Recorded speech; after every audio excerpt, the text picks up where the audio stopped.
予選の存在に気づかなかった。男スパイダーマン。現在すでに予選が始まっているのですが、私は参加できていません。なんでやねん。現状の把握には少し説明が必要だと思います。よろしく頼むぞ。まずグランプリの開催が延期されたことが発端です。しばらくしてグランプリ関連の不具合を修正したアップデートが公開されました。私がこのアップデートに気づかなかったのが原因です。俺はひどいぞ。ちなみにこれはアップデート前のスクリーンショットです。これではグランプリが開催されていることには気づけません。なおゲームを起動した時にアップデートの通知もありませんでした。私自身イモラくんの動画の連載が忙しかったこともあり、アップデートに気づくのが遅れました。ディスコードなどを使って定期的に情報収集するのは大切ですね。戒め。あ、そうだ。せっかくだからこれまではスルーしてきた予選への参加条件について説明しましょう。グランプリの予選に参加するには、予選が開始するまでにプラクティスで条件を3個クリアする必要があります。なるほど。現在の私はアップデートしたばかりで条件をクリアしていませんので、このままでは予選の2回戦に参加することができません。ちなみに予選参加の条件はほとんどの場合がタイムになっています。この条件を際どく達成すると予選の通過は楽になると思います。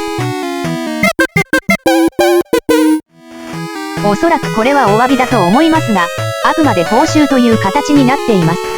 そんなに非を認めたくないのでしょうか。そうかもしれん。日本人的にはこの報酬の意図が伝わりづらいように思いますね。さあ行くぜイナッツボーフレッシュ。たまらねえぜ。さて、私は条件を達成し、予選に参加する権利を得ました。今回も、できるだけ遅いタイムで予選を通過しようと思っています。ただし、決勝の対戦相手は予選のタイム、あるいはプラクティスのタイムで決定されるのに、注意してよ。遅いタイムで予選を通過しても、プラクティスのタイムが速いと上位のグループにぶち込まれてしまう。これは予選通過後にプラクティスでタイムを更新した場合でも反映されます。必ず覚えてください。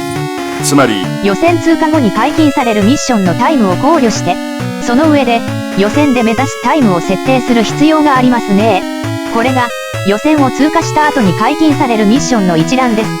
予選を通過する場合、このタイムより少し早いぐらいがいいでしょう。例えば予選を1分30秒で通過できたとしても、結局このミッションで1分24秒を出す必要がある。こういうの無駄じゃねえかよ。そういった理由で予選のタイムは1分24秒台前半を目指すことになります。なんと素晴らしい考えだ。おー。ということでレースですが、今回は見どころさんがないのでカットします。本当に頭おかしいですよ。その可能性は否定できない。お詫びとして次回の動画で予選のプラクティスに挑む様子を紹介する予定です。ゴールは目の前であります。露骨なタイム調整に自信にき。ゴールです。うわー、疲れたもん。おうおう。そしてフレッシュ。予定通り1分24秒台前半です。成し遂げたぜ。結果